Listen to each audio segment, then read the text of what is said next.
Ну и на сегодня у нас работало, было проделано вот столько.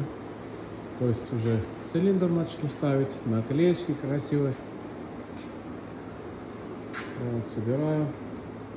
Поворотные цилиндры, все покрашено уже стоят. Все обклеил. Вот. Тут еще у нас вот так. Колеса у нас вот с такими новыми болтиками, гаечками. Пока вот так. Мне нравится моя работа. Вот. Все делаю качественно. Убираю все люфты, зазоры. Все должно быть аккуратно. Единственный момент, вот надо было с этими топорами красиво все делать. Ну это ладно, сейчас день-два размажьте, и все, ничего не будет видно. В общем, как-то вот так.